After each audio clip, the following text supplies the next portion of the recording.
Good morning, crew. Raw vlog number 7. Let's get into some channel news. This Saturday is International Ride MTB Day, so I'm gonna be up at Snow Summit. It's also Cranks and Crafts up there, so I'll be just kind of running around, getting some runs in, doing some filming, just kind of hanging out. So that's my plan for tomorrow. If you don't know what Ride MTB Day is, go look it up. They have a website, there's a hashtag. I think it's pretty cool. It's pretty simple. It's basically just a group got together and said, let's identify a particular day of the year where we just go ride our bikes. This is similar to Go Skateboarding Day, which as a skateboarder, I very much appreciate that connection.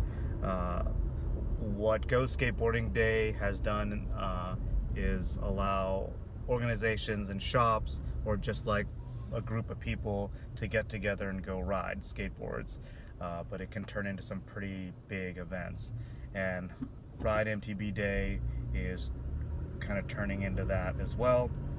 It's a great day to either just go out with your buddies and ride, whether you were going to do that or not, but it's also a really good day to connect better with the community and for organizations and brands and whatnot to put on events. So check that out and do stuff.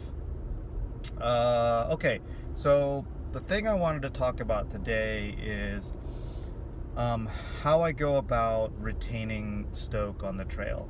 So when you're out riding, or when I'm out riding, I can, if I really wanted to, I can always find excuses to get mad. And that could be some other rider on the trail, that could be the condition of the trail, or whatever. There's always ways, there's always stuff that you can concentrate on to be negative.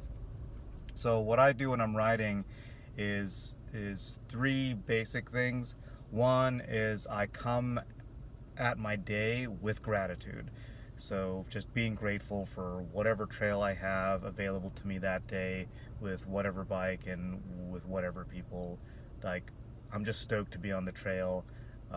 It's, you know, what do they say? A bad day of fishing is better than a good day at work. Not that I mind my job, but taking that attitude. I also come at it with an approach of, and you could look at this as either adaptability or creativity, but either way, it's the idea of coming into the trail, any feature on the trail, as a way of, I need to adapt to that. So an example of that is, maybe I'm on a jump line and there's a particular jump where I consistently get bucked. So I can take the negative attitude and say, the jump is built wrong, they need to fix this jump. And I would posit that the issue with that attitude is it makes the assumption that, like, I am the perfect jumper, and thus if I go over a jump and I get bucked, it's not me, it's the jump. So I can't claim that. Maybe you can, but I definitely can't claim that. So if I go over a jump and I get bucked, even if I'm doing all the other jumps just fine, I will find myself thinking, okay, how can I adapt to this jump? What can I do to make this jump less bucky? And so I do that. And that'll often turn the bucky jump into the get more air jump. And I've actually learned to jump better by adapting to those kind of things. It's also very similar to going into a rock garden. Obviously, a rock garden is not set up to ride smoothly through, right? It's not like a big, nice, supportive berm. But how can you adapt to that? How can you adapt your positioning and riding so that you can go through a rock garden in a way that feels relatively smooth? And I really am stoked on that. And then the third thing is coming with an attitude of, or with the goal of progression. So I don't necessarily need to cement more of the rider that I am, because I'm not the perfect jumper, right, or anything like that. I have nowhere near perfection. So I'm gonna come at things with a way of, with the desire to progress. So if I'm having trouble with like a rock garden and I just can't find a line, I don't want to use the attitude of like they need to fix this rock garden. I'm gonna find the way to make it smooth.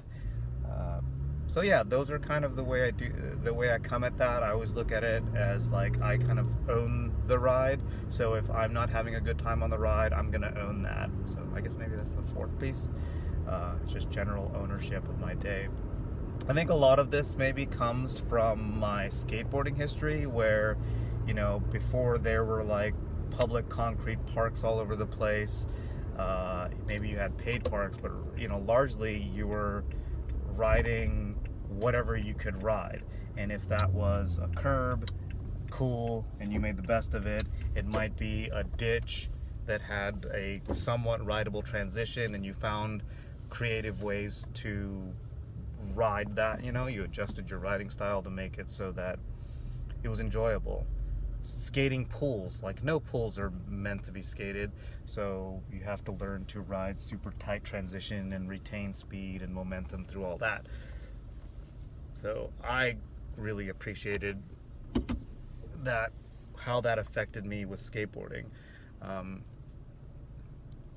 So yeah, I don't know if this is helpful to any of you. I mean, I'm curious how you generally approach your day riding, how you like approach trails, or how you look at things like that when you come across a feature that just is hard for you to hit or seems weird or awkward. Like, what do you do? How do you approach that? And if you're really just kind of intent on having stoke in that day, how do you keep that stoke alive? So anyway, let me know in the comments what your thoughts are on all that. Raw vlog number 7. If you liked it, hit the like button. If you didn't dig it, hit the comment button. Let me know why. And if you want to see more ride videos and the occasional, or right now weekly, raw vlog, hit the subscribe button. Thanks.